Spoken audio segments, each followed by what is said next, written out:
Best Podcast Ever is sponsored by the Gertzberg Law Firm, a full-service business law firm in Cleveland and Chagrin Falls that's changing the way businesses retain their attorneys. Go to gertzberglaw.com to learn more. While you're there, check out Cover My Six, a complete legal audit of the 6 areas that most often create or prevent business lawsuits and government investigations.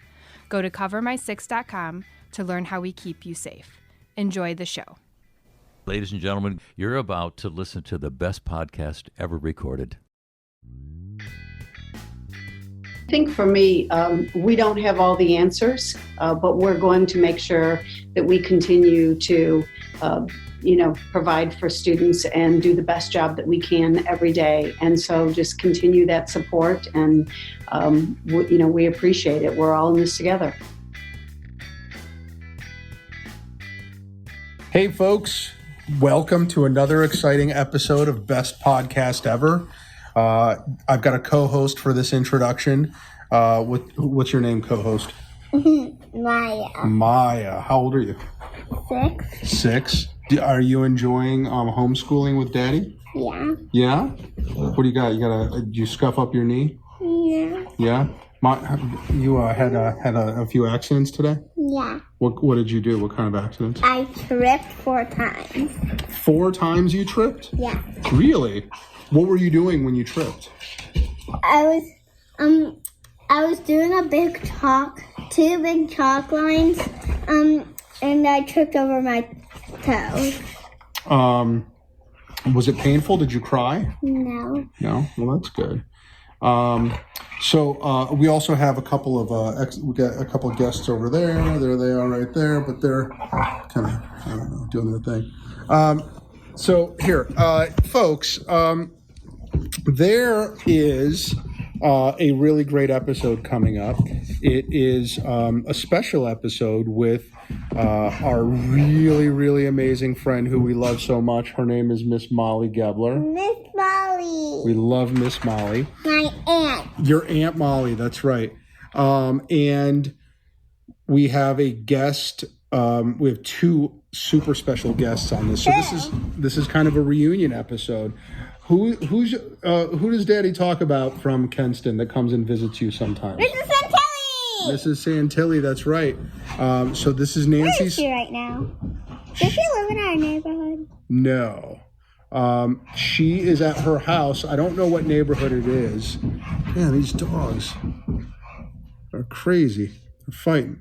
Mrs. Santilli is working from home and making sure that you guys have everything you need for your homeschooling right now. Right?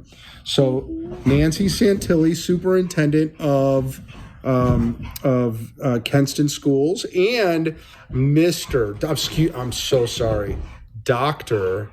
Robert Hunt. Who's that? He's from Chagrin Falls Chagrin Falls Village Exempted School District. I think I've said that right. Geez, dog, settle down. Hey, Layla, Shia, quit it. Stop it. Layla. These dogs are crazy. We can start over. No, we're fine. So, Dr. Hunt and Mrs. Santilli did a great interview here, and we asked them a lot of questions that a lot of you asked us to ask them. So I hope you enjoy it. It was a great conversation, and enjoy it. And thank you all for tuning in, and we really hope that you're healthy and you're safe and you're happy and you're positive. Right, Maya? Mm-hmm. Is there anything else we want to say to the folks at home? No. No? Okay. We love you. Do we want to say we love you? Mm-hmm. All right. We love. Oh, wait. Who's your teacher? Who's your favorite teacher in kindergarten? Who's your teacher? There's 2. Oh, there's 3. 2. Oh, there's 3. Who are they? My art teacher, Mrs. Rolfe, Mrs. Bowers, and Mrs. Hope. Oh my God, the Mrs. Bowers and Mrs. Hope and what was the third one? I forgot her name. Mrs. Rolfe. Mrs. Rolfe. We love you. Mm-hmm. We really appreciate you. Thank you all so much for everything you do, and that is true for all of the teachers at Kenston and at Chagrin Falls. You guys have such, no one knows more than me now how difficult your job is. And that's just with one little kid. Thank you all so much for everything you're doing. We really appreciate it. All right. See you later. Bye. Say bye. Bye. Bye. The dream team is on one screen at the exact same time. This is amazing. Thank you, Nancy, Bob, and Molly for doing this. I really appreciate it. The band is back. Yeah. First and foremost, how is everyone feeling, and how is everyone's family feeling health-wise? Are you guys all awesome? We're doing okay. Everybody's awesome, and that's the most important thing. Good. Yeah, so we're locked down for sure with my youngest, but everybody's doing well. Thank you. Good. Molly, you good? The Geblers are great. Awesome. Yeah. Awesome. Yeah, we are too. I've been starting like every video conversation with that because it just, nothing else really matters, you know? And you really, I find that you lose sight of the priorities when you start thinking about the inconveniences of this pandemic and how everyone's had to adjust, and there's all this fear out there, but it all starts with why we're in this situation to begin with, and that is to take care of our health. So I'm extremely happy to hear that yours are all good.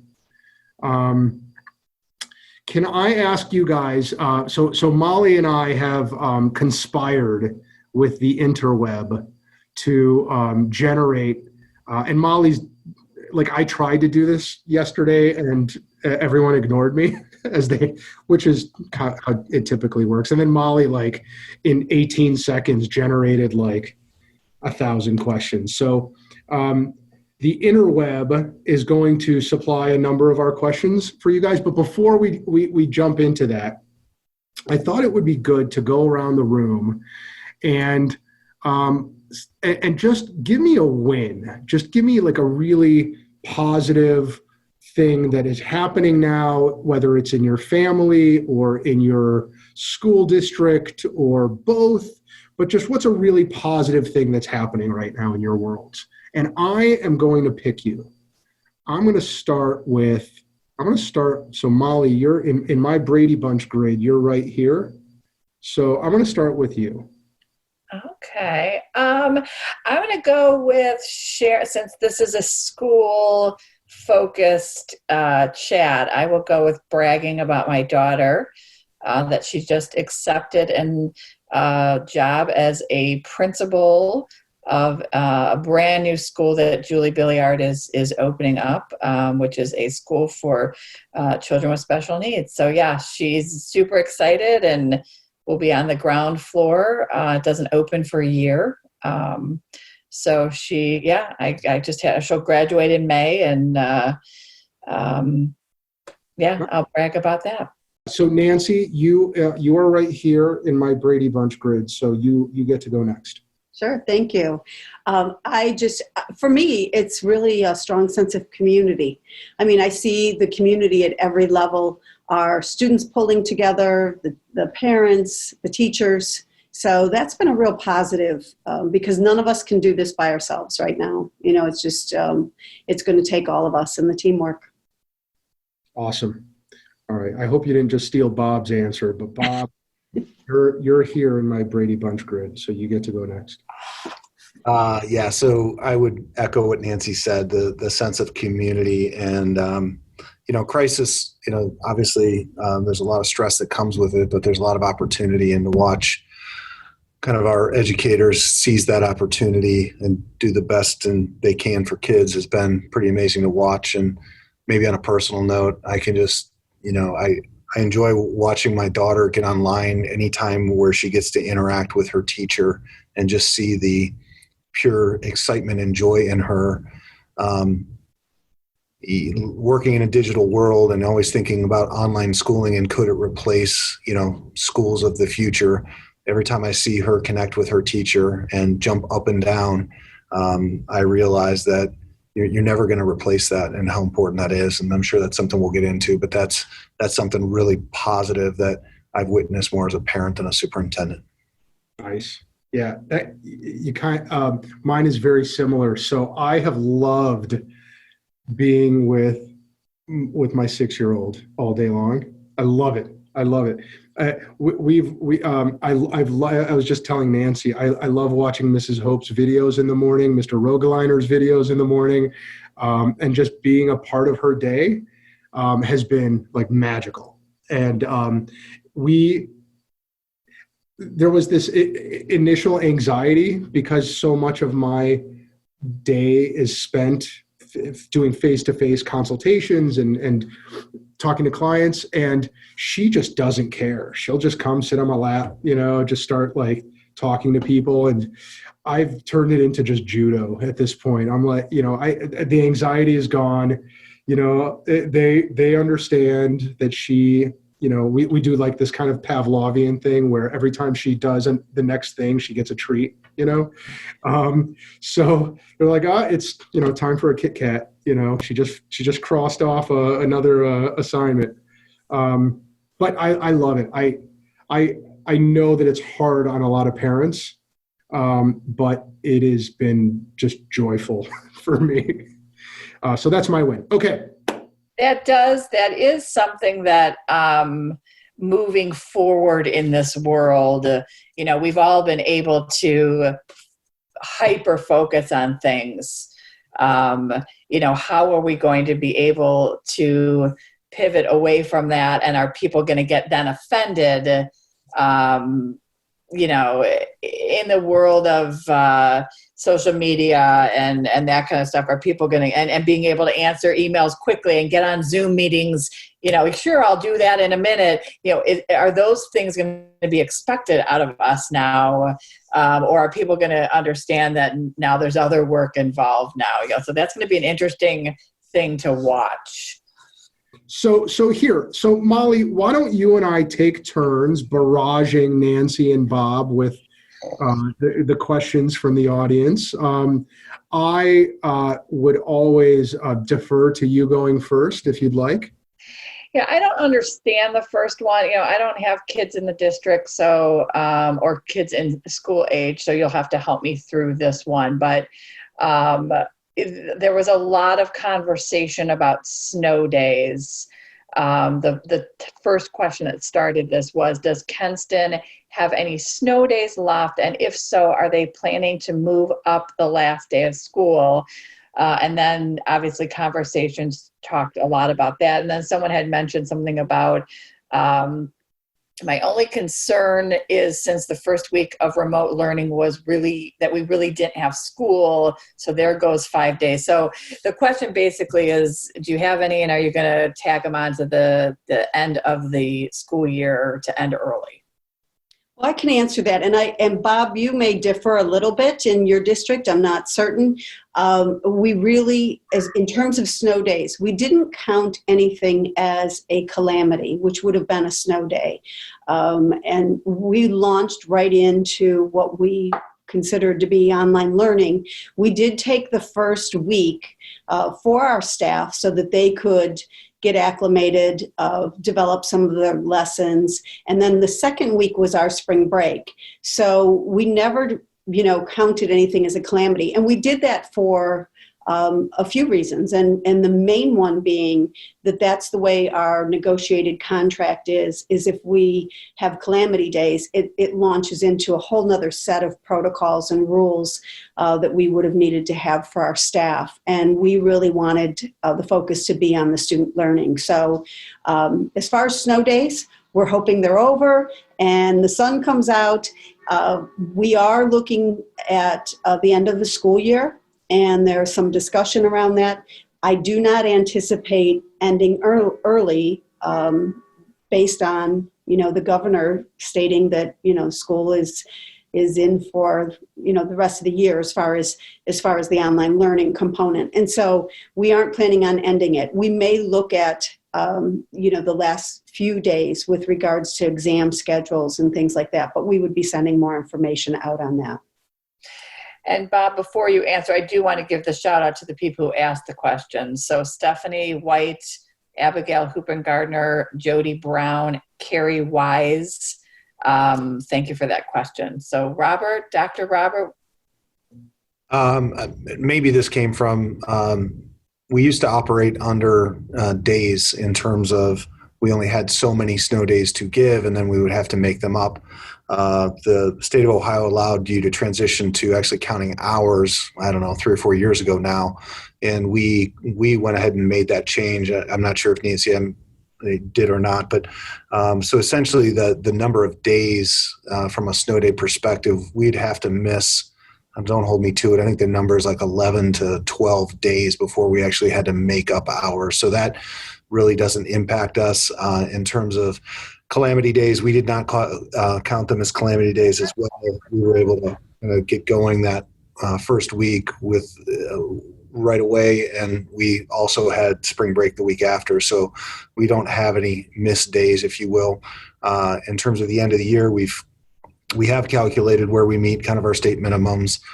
We have tentatively blocked off the last week of school and kind of let our parents know that that'll be determined as we kind of get into the beginning of May here. We're going to have to handle closing will look a lot different. We still have actually students with materials in the building. We'll have computers out to everyone. So we'll have to figure out how and what we're going to do with that, as well as, testing and things of that nature. So I'm not sure exactly how that last week is going to look, and we'll kind of announce those plans in early May, but I don't anticipate beyond that week ending any sooner. Right. That's the same for us. I'm sorry, Alex. That's the same for us at this point in terms of just, developing those plans. We too have, although we had parents and students that were able to retrieve some of their belongings, we still have many that have items there to get back. And so our building principals are looking at plans right now of what that would look like for each building. And they plan to put that out in early May as well. Don't you feel you're keeping the kids safe almost, because they're my biggest fear is cancel or ending school, and then it's a free for all for them to get out, and at least they have a reason to be home. And that's why I truly believe God is good with this weather, although it's been crappy weather. I'm so thankful that it's been crappy, because people haven't had to want to get out so much as they would if it were 75, 80 degrees. I kind of feel that way with the school too, that it's kind of keeping these kids contained a little bit. So just my 2 cents. Well, I think it's we have an obligation. It's our job and our duty to educate these students, and anyone that doesn't realize there's going to be some type of gap maybe isn't being honest and forthcoming. So we want to try to leverage every possible minute we can, and we're also looking at either summer programming or virtual, summer academics that teachers, parents could continue with, obviously, at their discretion. But, with pools closed and camps closed, and we're looking at an opportunity where we can provide some resources for our parents to continue. So, we talk about the summer slide that happens. Is that greater now, and are the gaps greater because of what we've had to endure here, and doing everything we possibly can to make sure that those are minimized as best that they can. Question from Steve Crandall. I'd like to know how it would be possible to return to classes in the fall if there's no vaccine for COVID-19, as in how logistically and physically could they accomplish this? So thanks, Steve, for that question. Yeah. We're all kind of operating under the guidance of the health department and guidance from the Ohio Department of Education. You can Google online. If you go to like Minnesota return to school, they've actually got guidelines on how you could possibly return to school under social distancing requirements. If we want to get into this at some point or now, we are actually planning and going through those conversations now of what it could look like if we had to return under social distancing guidelines. I would tell you that we're certainly not gonna do anything that flies in the face of the guidance provided by the CDC and the health department. But if we are informed that we need to return with social distancing guidelines, we will have a plan in place that's ready to go. And, if we want to dig into that, I can talk a little bit from a high level. I'm sure as Nancy are having the same conversations about what that could look like. Certainly not ready to commit that this is the plan, but we're kind of walking down that path now. Yeah, that's the same for us. It's one of those that we would have to follow any guidance that comes out. We've started that dialogue. Bob's been in on some of the meetings that I have as well with area superintendents to kind of cover all aspects of, making sure that we're taking a look at every potential item that we need to in terms of facilities, in terms of our operations, how to continue that learning and what that looks like. And so there's just a lot of work that we will continue to do, but certainly the safety and the well-being of our students has to come first. Will masks, do you think, and this is just your opinion, do you think that is going to be a standard? And if so, how do you maintain the safety of the students, because you're only going to see this much of them. How are you going to know it's them? How are you going to know those kids are taking the test that they're supposed to take, that they're coming in the building? The people that should be coming in the building are the people that should be coming. Yeah, there's 1,000 logistical questions, Molly, and we're all trying to get out in front of what it could be. But again, at the end of the day, we're going to be given very clear guidelines on what is allowed and what has to happen. I mean, we're talking about everything from procurement of product right now. The last thing we want to do is be able to return to school and a requirement is masks or sanitizer or cleanliness products that we don't have and we can't return because we can't meet those needs. So we're dealing with all of those questions and trying to be, responsible in this, but also be ahead of the curve enough that if there's a mass demand for certain things that we're at least in the queue so we're ready to go. This is actually a good time, I think, to do what we should have done in the very beginning of this, which is to thank you guys for the incredible job that you're doing. Not just you two, Bob and Nancy, particularly you two, but everyone in your organizations, because there's no playbook for this, right? I mean, everyone is kind of making this up as we go along. You guys have to plan out what's happening this week, what's happening at the end of the year, what's going to happen in the summer, and what's going to happen to return to school time, all at the same time, right? And you're getting, different guidelines from different government levels, right? At the state and federal, local level. And we have gotten, Molly and I have gotten a lot of make sure you say thank you, right, in this list of questions. So I know I speak for me, and I don't need to speak for Molly because she's great at speaking for herself. But yeah, everybody is so grateful for the incredible job you guys are doing in such a bizarre and unprecedented time with so much responsibility on your shoulders. I'm grateful to you. Thank you very much for that. But as we've talked before, it really takes a whole team. And, it's important for me to make sure that people recognize that, and that's from the superintendents. Again, I know that Bob and I have shared things back and forth to our board members for their leadership, to our team of administrators that have been putting in countless hours to make sure that, they are developing the plans, and then our teachers and as I said earlier, the community, because if we don't have that support, then none of that works. And Alex, how important that teamwork is, and it's everybody, but we appreciate the gratitude and extend that right back to everybody else that's been going through this. Molly, next question. Yeah, so I'm just going to finished because it did turn into a love fest with the questions. So one gal started it. It was Elizabeth Poley Spencer. And she said, can you please pass along a huge thank you to all the staff and admin.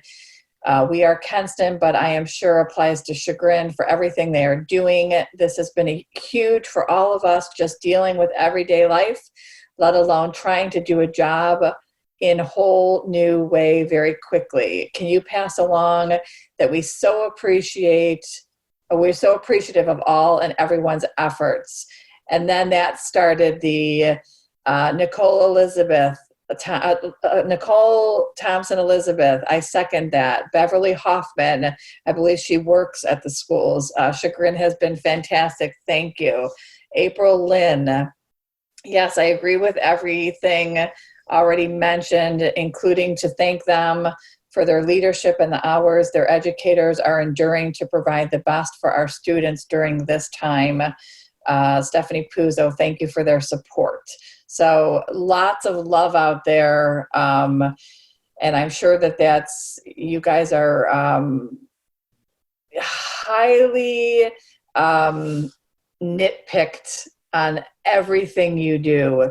So Alex and I want to make sure that we share that the love is out there as well. And it's just so difficult for what you guys are doing. So bravo. And on behalf of the Chagrin Valley Chamber, you guys are killing it. You're keeping everybody informed in the communities. I know other teachers in other districts, and they're not as lucky as Chagrin and Kenston are in their districts. So bravo and yes, it does take teams, but it does take that leader at the top, and then it trickles down after that. So great job, you guys. Yeah. Thanks. And I would echo everything Nancy said. I think she captured it very well. The only other group, and I'm sure it's in Kenston as it is in Chagrin, the parents are really leaning into this too. I mean, I remember when I stood up in front of our elementary staff and I said, I have no idea what this could possibly look like, but I know you can make it happen.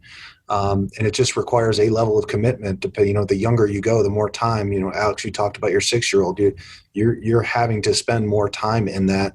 And, people like you that are embracing it and appreciating that quality of time make this doable.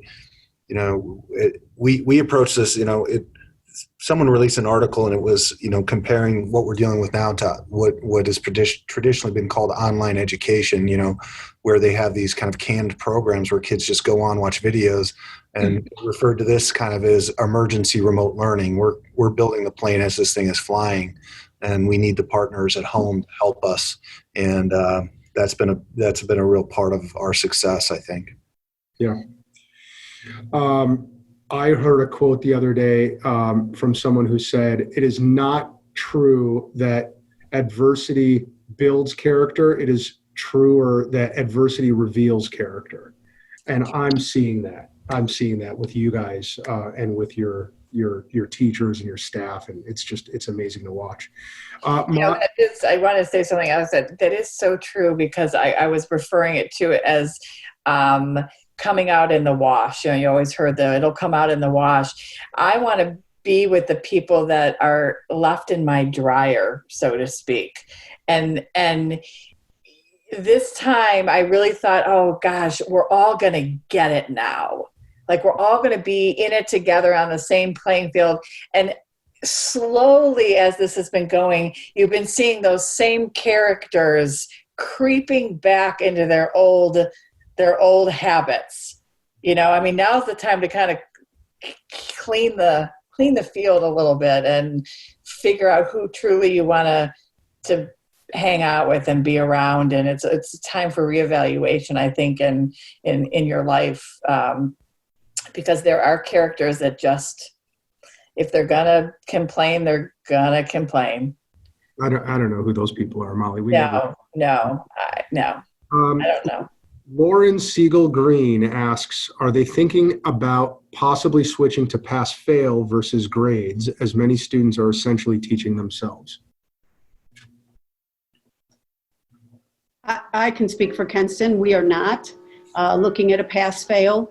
We have recognized, though, that those assessments or the grading, it's most important for me to make sure that students, we have some accountability. My worry are the students that maybe have fallen off the grid, where we don't know what's going on with them. And I think that it's important to give families and students at least a little bit of leeway with some of the learning that's happening. And I'll give you a personal example. I have my daughter and my son-in-law. I have two granddaughters. There are days that my daughter will send me a video. They are spot on task, doing their lessons that have been given to them. And then there's other days where, one of them, it might be a complete meltdown. And I think we have to be sensitive to that and recognize that everybody's doing their best, and that the teachers can do assessments and what those look like, but with a little bit of grace and leeway to them. And we aren't looking at a pass-fail because of our older students, that we know it impacts them in other areas, whether it's GPA, whether it's, college, those types of things. So at this time, we have grading guidance that we've been working with our teachers, but we're not going to a pass-fail system. Yeah, we're in the same boat. And I know a lot of people jumped on pass-fail early on. Even at that point, we weren't sure how eligibility would be handled with student athletes in the fall. So we did not want to jump and go down a road that had unintended consequences for our students, both with eligibility next year for our students that will be back, and then the NCAA for students that want to participate in athletics at the college level. And we also felt like there was a level of, I don't know, it's not accountability, but credibility, in that we believe very strongly in what we're providing to our students, and we are working very hard to provide them with quality. And if we felt that it diminished that a little bit if we threw out pass-fail. Now, we're being very cognizant of the grades, focusing on what is really critical to be taught and how it's assessed, and also looking at students where, this model just isn't working. What do we have to do to make sure that they have opportunities to demonstrate understanding, so this environment doesn't, dictate their grade? It's truly a reflection of what they've learned.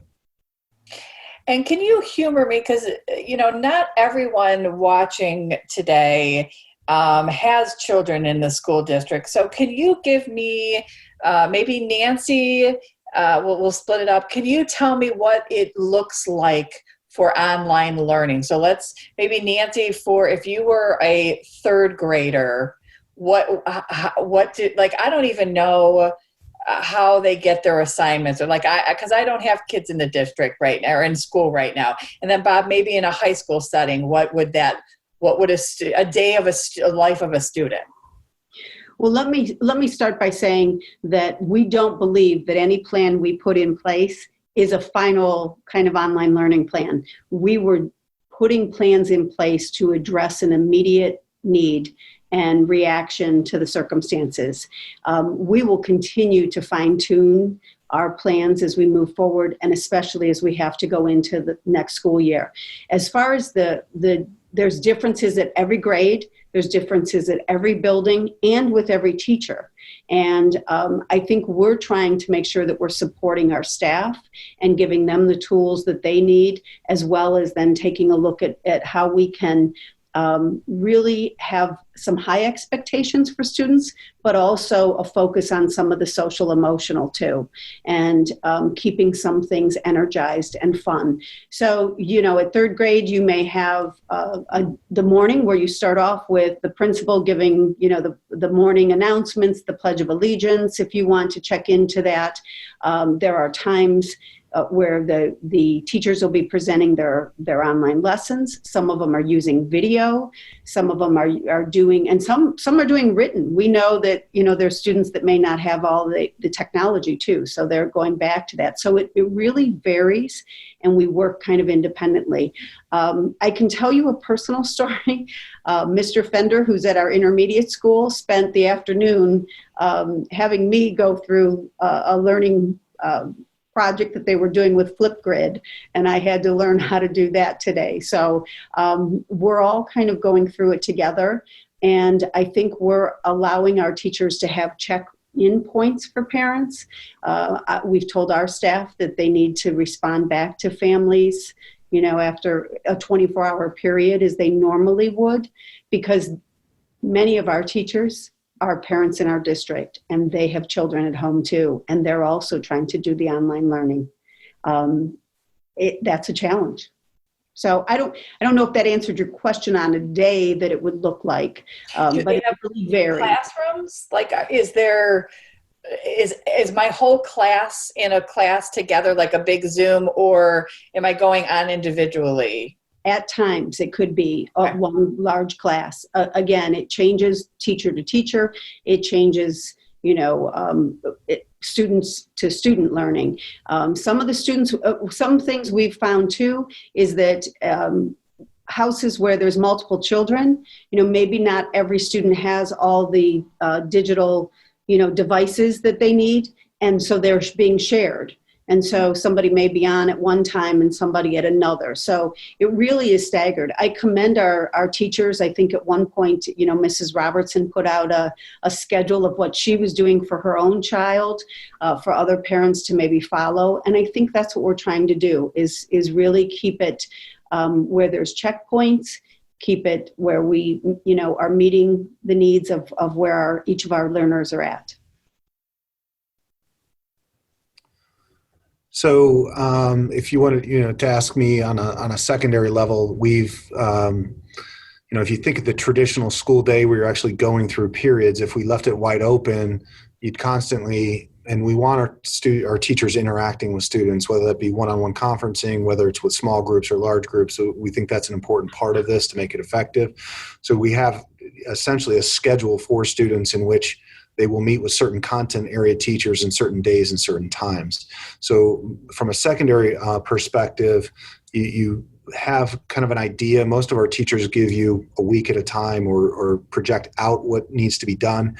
It gives the students some autonomy and some flexibility in when they complete the work, but there will be scheduled check-ins with teachers. And I can just use my wife as an example. She'll have one-on-one meetings with students on their research papers and what they're doing personally.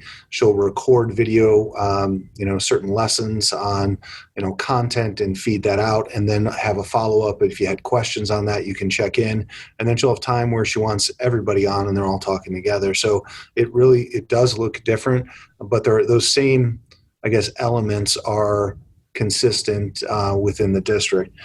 There's just a lot of different, each teacher has found their different ways of putting things together. We've tried to standardize that a bit through Google Classroom. And I know a lot of people have problems with big businesses, but Google has opened their whole platform up for free, and they've done that a while ago. So we all have Google Classroom accounts. It develops some consistency using the Google products from a K-12 perspective, and that's where everything is housed and moves from there.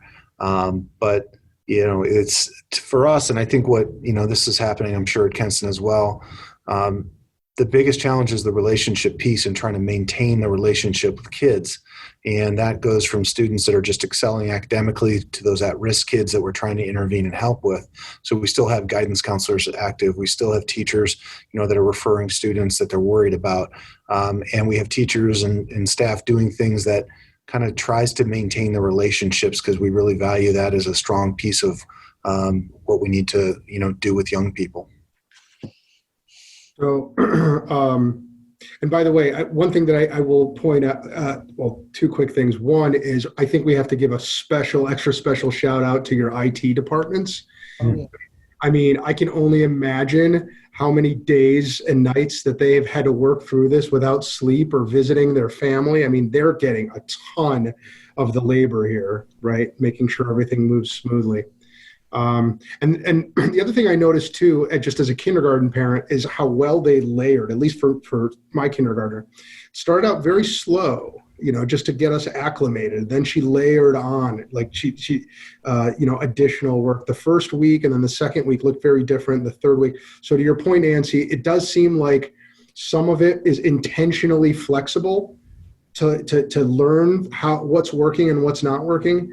But also to give us parents an opportunity to grow with this system too and not be overwhelmed by it.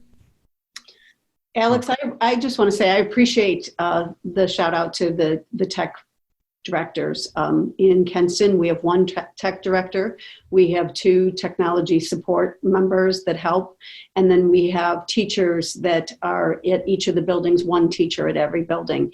And they're busy teaching their classes. So it really has been on our director to implement this. And it's not just the students that they've had to help with the technology.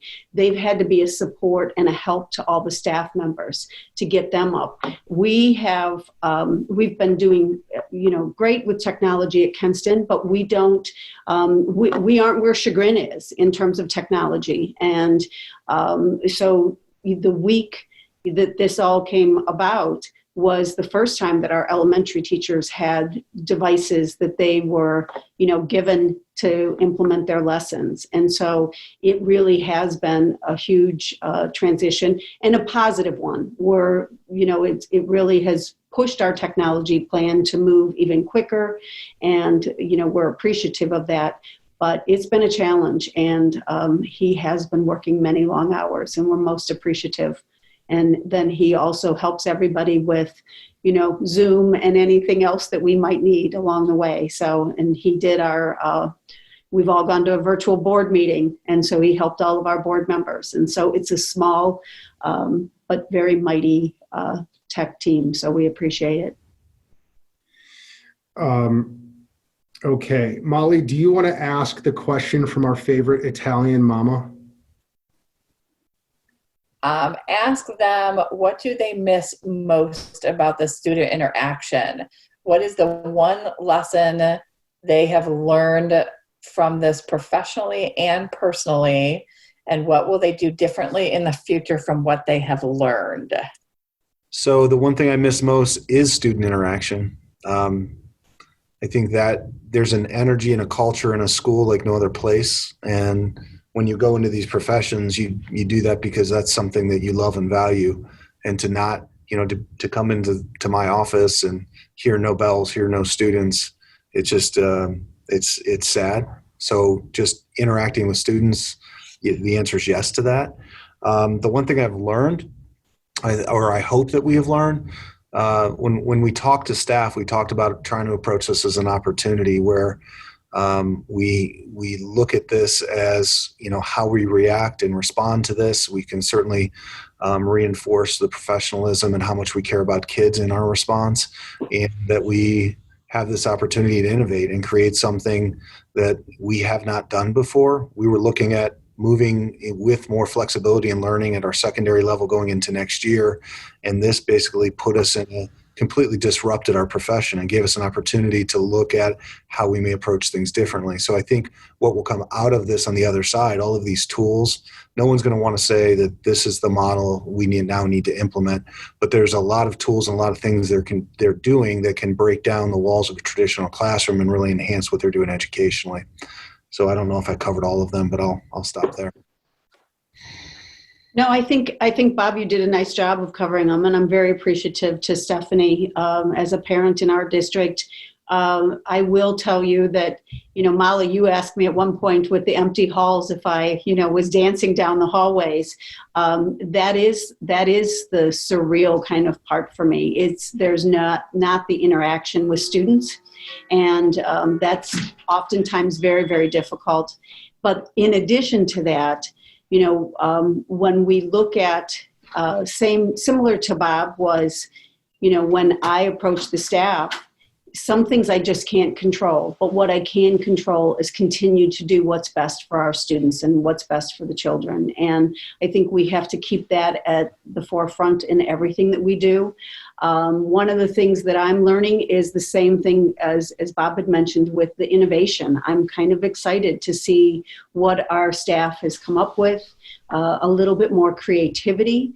And then probably the biggest thing is that flexibility, because we do have to change at all times. And I've had to learn that I think I put out a great plan for my team, and the very next day it's changing again. And so how are we flexible with that, and how do we remain positive as we're going through all of this?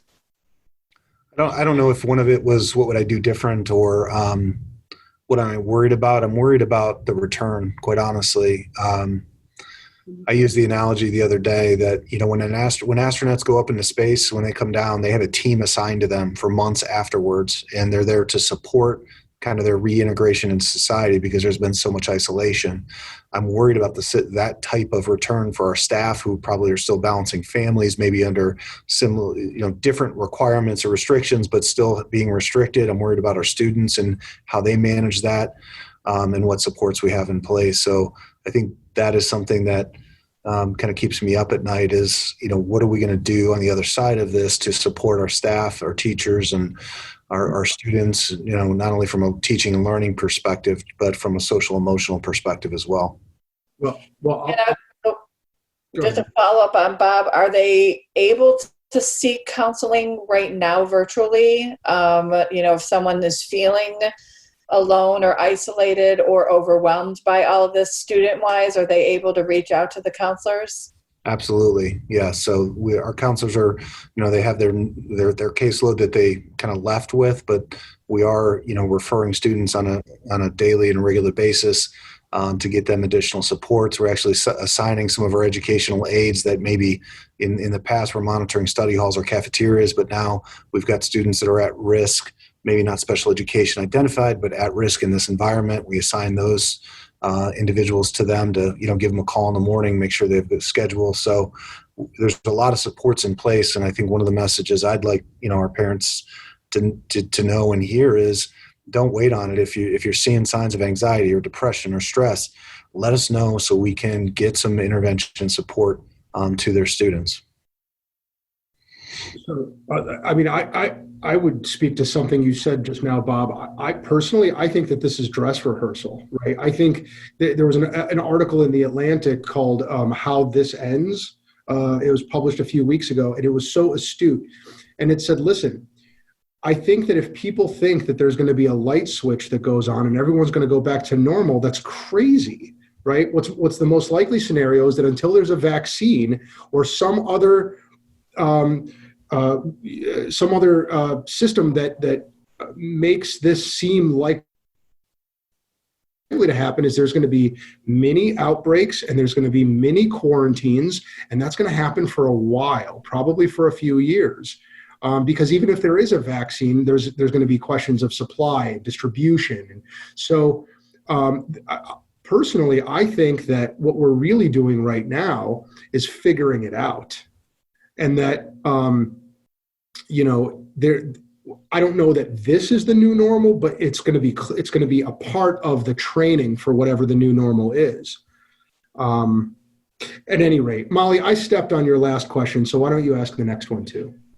I don't think you did, but I think we missed one way up by Carrie Neal Wise, and she was asking about the clap out. Are you thinking of maybe doing a drive-by each school or something? Somebody did respond. I don't think it was to this.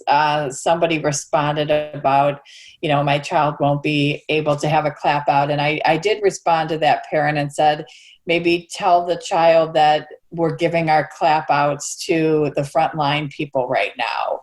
Like that's where our clap outs are going right now. And I don't know if she liked that comment or not. But that is a big deal in the life of a child, the clap out.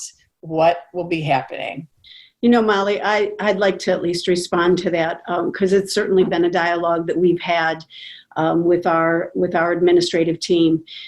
We respect those traditions. We respect that there needs to be some closure at times from one grade to the next for our students. And so I've asked our administrators to look at those traditions that would normally happen and see, can we do that in some format? I know parents would like to see that traditional clap out, especially like at Timmins or at KIS. But the concern that we have, and we've talked about this before, is not only do I have, students, but there are employees too. And I can't put my employees at risk by being there. So those types of activities look a little different. And we're going to come up with some. We know the importance of closure. And I know I speak for Bob on this. No one's feeling that more than our senior students and that class of 2020. You know, all of us had our lights on at the stadium the other night, and it's very surreal. And we recognize our students that have worked so hard in their clubs and activities and everything, they're missing out on some of that. And so how can we just, you know, be there to support them in any other way? And to Alex's point, you know, nothing's normal right now. And it has been a little difficult. Yeah, I mean, I would say, I have an example from this week. I had a building principal that wanted to schedule kind of a drive around parade, just to wave to kids and make that connection. And we were, you know, I was contacted by, you know, local law enforcement that, you know, that's kind of flies in the face of the stay-at-home order. And so my point and my response to the clap outs would be, first and foremost, we're not going to do anything that we legally shouldn't be doing, or we're, you know, have guidance that says we shouldn't do. So all of that, you know, maybe changes on May 1st in terms of the stay-at-home order. Maybe it loosens that those types of things can happen, but we're not going to violate any of that. And Nancy's right. And I don't think anyone's heart is as broken as our seniors, and we're going to do everything we can to recognize them. You know, I've got a spring musical cast and crew that just spent hours and hours getting ready to go, and it was the weekend in which we shut down. I can walk down on the stage right now and everything is like they, you know, were there yesterday. And yeah, I'm brokenhearted for them. But this is just a different reality, and safety comes first, and we will do the best we can do. We always do that for kids, under kind of that parameter, and support from home and helping kids understand, you know, how unique this is and how important it is that we follow this guidance is important, as well as not giving any kind of false hope. I don't want to tell, you know, our seniors that graduation is going to look the same, you know, the last week of May. It's not. It's going to be completely different. So I think we need to be honest and transparent with that with our children as well. So we have a question from Ashley. Nope, that's, yeah. So this actually is a good segue from the last one. Amy Hazel Oaks. There have been some great suggestions for creative ways to celebrate graduation, i.e. hold it at a drive-in movie theater, projecting on the large screen while families watched in a car, or having graduation at KHS Stadium. What's the discussion been like? What are you guys thinking? Well, we started with 6 plans for commencement, and we've narrowed that down. And again, it's to Bob's point, you know, we have to really see what we can do to maintain that social distance. And we're waiting for some of the guidance on how many people we can bring together. And we will make that final decision very quickly. We started with setting up alternative dates. We have looked at bringing everybody into the stadium, practicing the social distance methods that we needed to, as well as looking at a virtual platform and how we recognize our seniors. And it's going to be different, and we're doing the best that we can with that commencement right now. So we, you know, we're in the similar position. I think we're in a better position than a lot of districts that have kind of are locked into venues. So a lot of people were locked into venues, and that really drove what options they have. We've always graduated in Harris Stadium or in our Performing Arts Center, so that gave us a little more flexibility. We put a survey out to our seniors about timing, when they felt it would be appropriate and when they felt it would be almost too late, like they've kind of set their sights on college. And we landed on a date in July, so we have a weekend in July that's kind of booked off for our graduation. And we have 3 plans. One is, you know, graduation as usual. Second is restricted graduation under social distancing, and the third is virtual, in which, you know, we would allow students, we'd allow them to come pick up a diploma. We'd get pictures of them. We would record speeches, and we'd prepare that in a virtual ceremony and release that at the end. So those are our 3 paths right now, and really it'll all be dictated on what's permitted, you know, and we have the opportunity to wait a little bit on that. As we've put the date out for our seniors. Well, it's. I mean, it seems like it's almost a twofold question, right? It's what's like, wouldn't it be both what's permitted and also like what are people going to fear, right? Are people going to want to be in a crowd for a while, right? Even because I worry. I mean, I'm not going to lie. When I hear, all our clients are small and mid-sized businesses, so nobody wants the economy open faster than they do, and me too. But I suspect that there's going to be a general anxiety for a long time to come about crowds, right? So even if it is permitted, I would worry about, like, would you even have good attendance? Would a lot of parents stay home? Do families stay home? Would they keep their kids home? I'm sure that's all part of the analysis. I'm not telling you anything you don't already know. But I mean, there has to be a social consciousness, an awareness by who's ever hosting these events. The schools, we at the chamber have suspended the summer concert series. I mean, there also is the right thing to do as well as all the rules. How would somebody be looked at if, okay, the flag goes up and then we're shoveling, 1,200 people into a theater to watch graduation. I mean, we have to do the right thing as well. And sometimes that's hard. Mm-hmm. It goes back to what I said, what's best for kids. And we know that we don't want to compromise anybody's health. And it's very difficult. And I know, again, our anxiety levels have been up. It's something that is always, always with me every minute. I don't want anybody to fall ill. Well, and this is where Nancy, you and I have talked about this countless times. This is where your job becomes so much like, just you're going to be getting all of your constituencies giving you different agendas and different advice, and you're never going to be able to make everybody happy. It's just, gosh, you guys have the hardest jobs. This is why you have the hardest jobs. Okay. I know if I were running for president right now, I'd be like, you know what? You have it. Just take it. I don't want it. Like, there's no way in hell I'd be running for president of the United States right now. No, thank you.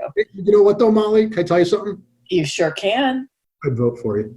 Oh, well, it ain't never happening. All right, you go next, Molly. Okay. Is it Ashley Fox interested in if they are planning to have summer school therapies, etc., for students with disabilities who qualify for extended school year services, and what these might look like? So for those that don't know, you're required by law to provide services, extended school year services for those students who qualify. So I'm sure Kenston does, and we do as well, have a program for those students every single year. It looks differently based on the needs of the student. We are kind of going through that planning right now. Quite honestly, I don't have that answer. One of us is going to be what's permitted. I think there will be some flexibility in the law. I know there's a lot of conversation around special education specifically right now, but we are also looking at what are we going to need to put into place and what can we do over the summer to help fill any gaps that have been created. So we are looking at not only for those special education students, but for all students that maybe don't hit benchmark towards the end of the school year. What are we going to do to provide and help them along as well? And again, that comes back to the unknown of restrictions and how many people you can bring together and all of that guidance that, we don't know right now. I think Melanie Farlani responded also to that and said, will curriculum expectations be a little different going into the next year, since online and home learning, there's so many more distractions with siblings and parents working still or even working from home? Is that, I don't know if there's a question in there, I guess. I don't know. I get it though. Like there are, you know that I'm ADD, self-diagnosed, and I mean, I couldn't even imagine being a child in a home setting trying to learn right now. I wouldn't be able to do it. I know.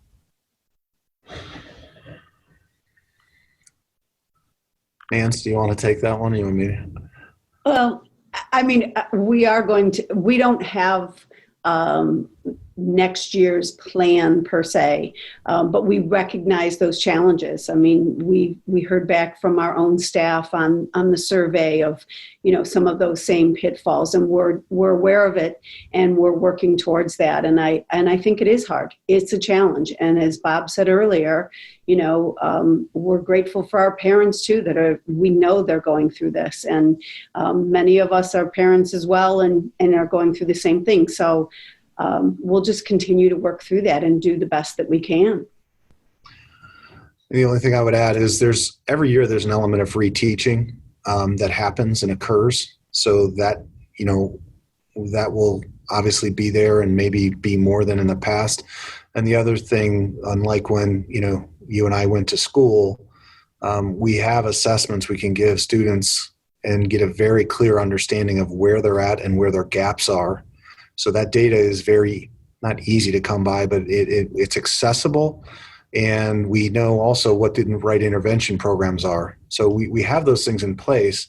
It's just a matter of how many students are going to need that and what is our staffing levels. And those are really the unknowns. It's not what we will do. We know what to do.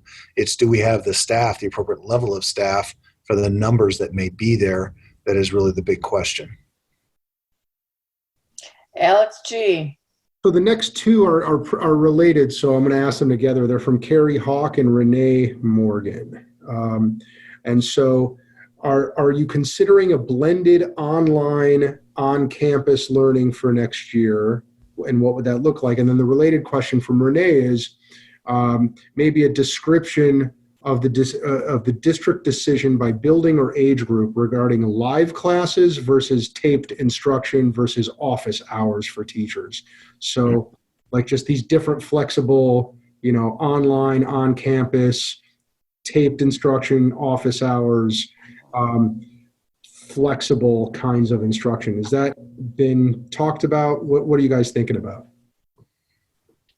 I think it's, for us, it's too early for me to put that type of a plan out. We're looking at all of those options. We're looking at a blended learning model. We're looking at, how would we do our lessons, our school next year. And I think we are also looking to guidance from, the health department, the governor, to give us that baseline of what we can do. But know that all aspects of facilities, operations, learning, that's all on our plates right now. And we know the clock's ticking. We're working feverishly with different plans. And as the guidance evolves, it's what I said earlier, things change too. And so we have to be ready with that. So it's a combination, and we're not ready to put that out, at least for Kenston right now. That's still a plan that we're working on. We've developed our learning plan in different phases, and we have that as the next part of this. And I've been working with our teams to develop that. So this is Bob Hunt's words, just to give you the appropriate coverage, Nancy. It's my opinion we will not be returning to school in the way that we know school, or we knew school, a month and a half ago. And I think it's important to be transparent and honest that that's a very likely possibility. And our focus has shifted to what does that look like come the fall. And it also has to be done in a way that you realize it may not be the same for the entire district. So you may have issues at, let's just say, your high school that put you in one level of that plan. So let's just say virtual learning like we are now, but you're okay at your elementary building. So they may be at a different phase of that plan. So I think it starts to prepare that, that school may look different, and it may look different for depending on what age you are and depending on where we're at with the COVID-19. Our plan is being developed around 4 phases: a phase of completely everything's fine, and at 1, at 4, complete virtual learning, where like we're at now, and then with various levels of attendance in between. So if you're allowed to bring in 25% or 50% or 75%, how would you do that? How would transportation look? How would, who would come and who wouldn't come? And that's about as much detail as I could give on that, because those are the conversations we're having. But there's a lot of ideas around it. It's unfortunate because I know how much this impacts families and their ability to work and do what they need to do in life to provide as well. But I think we need to be honest in preparing our families that they might need to have, or they very well may need plans in place to help, because a 5-day, 8-hour school day next year in September is likely not going to be there. And if so, what does that mean for me at home? And we're going to do everything we can to minimize that impact and support that impact. But I think it's something that we need to start talking about. And it's for the safety and to not spread. It's not because we think virtual learning is better for the kids, correct? Correct. Oh, absolutely. Yeah. Yeah.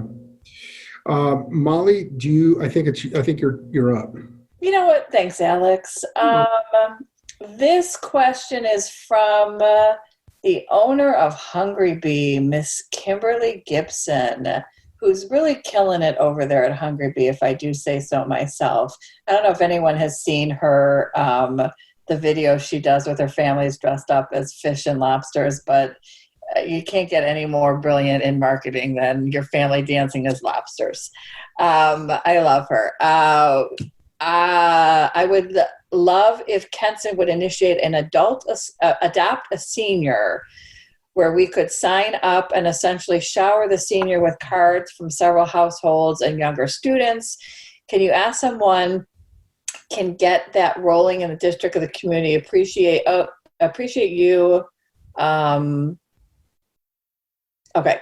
Yeah, I think that was the end of the question. And I know I know the chamber helped initiate that with our senior living, and I worked with both of you guys. Sending cards was kind of the beginning of this whole virus. It kind of dropped off a little bit, but anything that we could keep in place that we could be connecting, I'd love to see. I know Chagrin years ago used to do a prom with the seniors, with the elderly seniors, with I think it was Key Club, or I can't remember what group did that. But anyway, we can partner with our elderly care places and with our students. So Molly, I would, first of all, shout out to Kim. She's been feeding my family through all of this. I stop by frequently to, pick up dinner, and I certainly appreciate all that they're doing and giving to the community. One of the things that I will say is, I think she's talking about the senior students, maybe. And if that's the case, I think. Oh. I think. I think it's a great idea, and I'm going to ask, and I have heard that before, and I will pass that along to some of our parents. I shared with the high school principal a while back and said, please have your PTO and your senior parents, if all of our seniors could decorate their doors. And so at home, they all started decorating their doors outside, so that in the neighborhoods, people going on walks or whatever could recognize, that a senior lived there. I think it's wonderful, and we will certainly recognize those seniors in any way that we can. I think I have to provide a little bit of relief for my team right now, and I would ask, maybe some of our parent groups or somebody else to help us take that on. But I think it's a fabulous idea. And then as far as the senior citizens, yeah, John, if you could just cut that out, please. No, I don't cut it. I'm so sad. That's another one of our losses this year is we had planned to have a senior prom for our senior citizens, and that was all in the works. And obviously with prom being canceled, that's been put on hold like everything else, but we certainly, would love to do that. Oh, Mr. Hunt? I would say, we do have a committee at the high school that's looking at our different ways of recognizing seniors. I agree with Nancy. If our parents could step forward and help with that, that would be great. Specific to this, I'd be a little leery of putting addresses out with student names. That would be a concern. But I think anything from the community, side as well as the school side we can do to recognize these seniors, we should do, just because it's going to look very, very different for them. Well, how about the chamber, and I would be happy to work with both of you guys on this, that the chamber will find how many number of seniors you have, will do businesses, and the business can get a picture of the senior and put it in their window of their business, kind of like they do with the sports kids. That's a great idea, Molly. It's a great idea. We're happy to. And I'll handle it.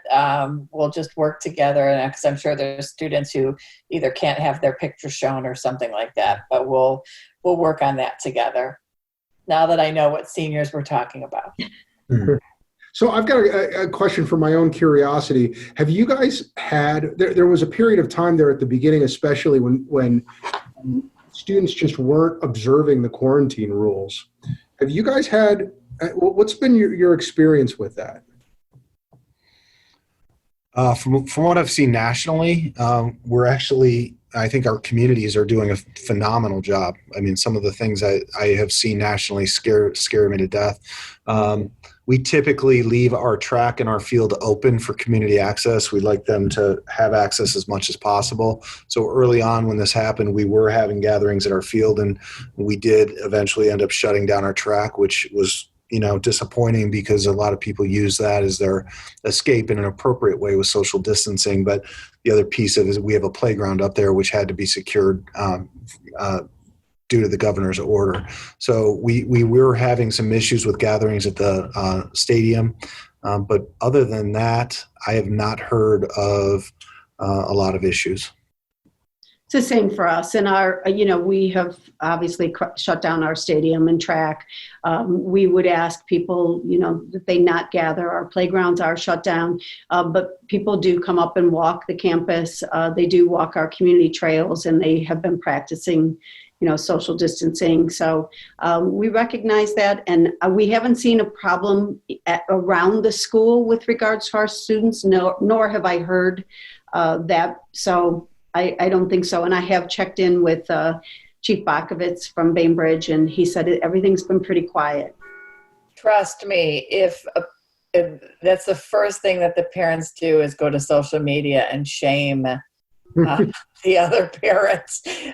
So I think that maybe happened a couple times, like a bunch of kids hanging out at CVS. What are you parents doing about it? And then it kind of was never seen again. So, Molly, you have compiled a very special lightning round list of questions here. I do. So, when you say very special, I don't want people thinking I spent hours and hours on this. Why not? Pretend. Because somebody had said that they wanted to get to know you guys a little deeper than our past podcasts, which should we take offense to that? Don't you think we dug in enough? No, we're just kidding. She suggested we go a little deeper. So I'm just going to rapid fire. And Alex, you can join in this since you don't know the questions either. And it's not anything deep. It's just a couple word answers here. So we will begin. Folks, how about one of your favorite restaurants in the Chagrin Valley? Well, I will tell you, Hungry Bee is one of mine as far as the place to go. I also love stopping in at Lemon Falls, but there's not many restaurants that I don't like. And we go to Empress Court and all of them. So We all like the food, and they've been helping with their carry out right now. Bob? So I would, I have the majority, if I have to have a lunch meeting, it's always at Burntwood, proximity and quality. And salmon salad, always the salmon salad. Yes. And I you will and also plug the one that gets me, and when I'm in trouble or I'm late at home and I need to pick up dinner, Hunan is always a nice little stop on the way by to pick up. Get you out of trouble. And you and I are going to be masters in the kitchen tonight, yes? Not together, but don't say anything, but yes, I right? think tomorrow night is my night. She gave me a couple of nights, I thought. Oh, okay. I do want to give, Molly, I do want to give a shout out to Burntwood. They sent out their Asiago chicken recipe today.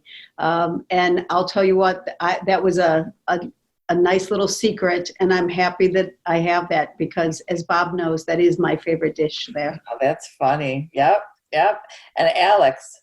I love how you don't shy away from controversy in lightning round questions, Molly. You just go right into it. And I'll have John buzz out anybody that's not a chamber member when you guys are saying this. Well, so far, we're good. The thing is, you're going to have to answer this question in a second. So I will say this. I have had more patty melts from yours truly in the last 3 weeks than I ever have in my life. They are amazing. If you've never had a patty, and I'm vegetarian now, so I get the Impossible Burger one. It's the bomb. It's amazing. My mother's favorite dish. Yeah, so good. All right, okay. Oh, I'm not going to answer. No. Bob, I absolutely cannot answer. I'm on the board of the directors of the chamber. She directly is ordered not to answer that question. Yes. Yeah, he's my HR director as well, so he's definitely telling me not to. Okay, your favorite romance movie? You have to make these answers fast so that we can get through them.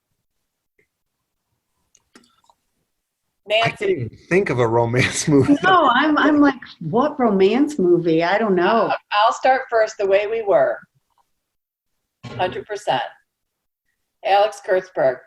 It's a tie between The Princess Bride and True Romance. Truer Romance? True Romance, that's right. I don't know that one. Oh, it's fantastic. It's Tarantino's first major movie. You should watch it. Ugh. Nancy? Oh, that is so tough. I mean, I don't even know if you would call it like romance. I'd go very old school with something, like Gone with the Wind way back in the day. Very, yes. Yeah. Okay. Bob? Is Rocky a love story? I don't have one. To men, it probably is. All right, we'll go on to the next one. Best 80s movie. Breakfast Club. Nice. Oh, that's what I was going to say. That's Your an easy. Breakfast Club too. You can say it. Sure. Alex? Wait, yeah, mine was Breakfast Club too. Okay. Nancy? For sure. It has to be. Just I'll go with 16 Candles just to mix it up a little bit. All right. Do you want to go to the city or the beach? Nancy? Oh, I am so looking forward to going to the beach. We miss those trips at spring break, so definitely the beach. Alex? I agree. There will be a beach in my future. Bob? I would prefer a mountain. Okay, you can say that, and I won't be going to the city for sure. Favorite candy bar? Alex? Butterfinger, hands down. Bob? Hershey almonds. Nancy? I like Heath bars.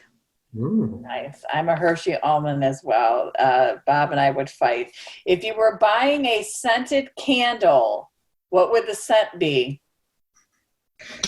And I will start. I am hyacinth. Alex?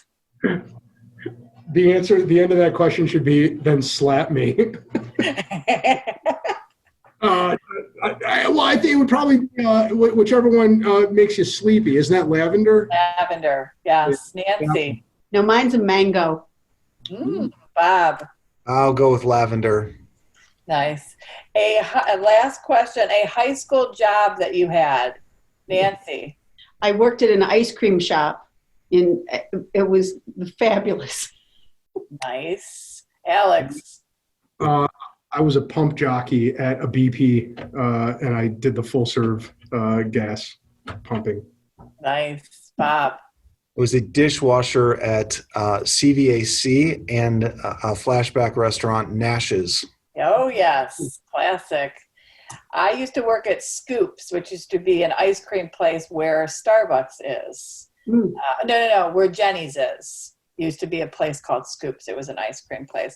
And there you have it. That is my my get in deep with Nancy and Bob. Those were solid. But we shouldn't call it that way because it didn't sound appropriate. All right. I have two final questions.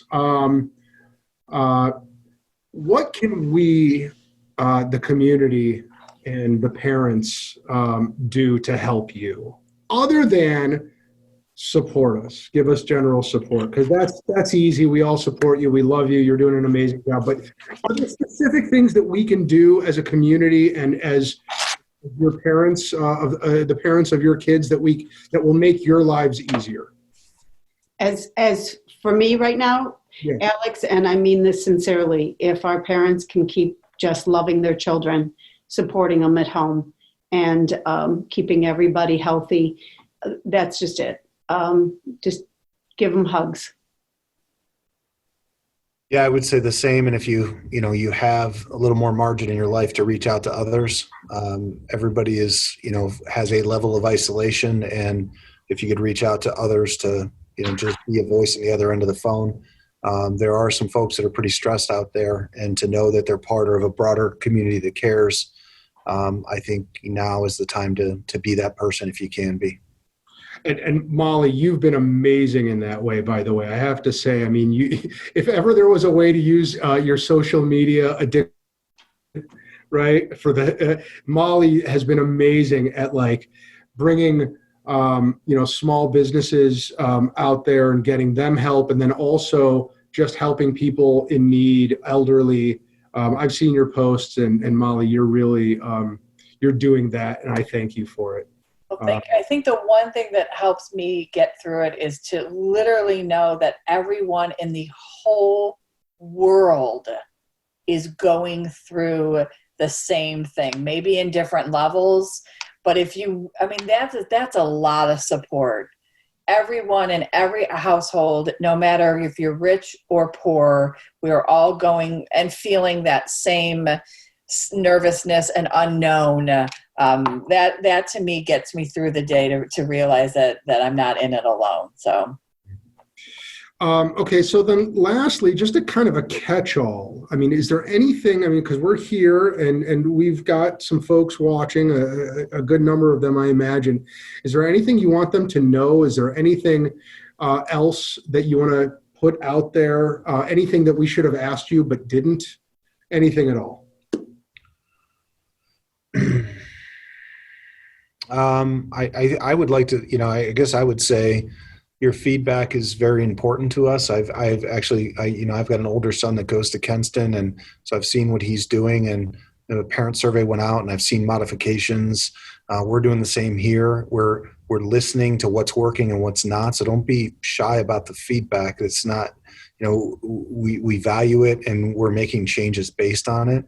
And also remember, we're all in this boat together. I mean, we've got teachers that are teaching, creating videos with little kids just hanging off of their pajama leg underneath the table, and they're trying to balance their lives too. So we are truly all in this, in the same boat, and understand the frustrations, and just having that patience and understanding that we're all trying to do the best that we possibly can for kids and for, our own families.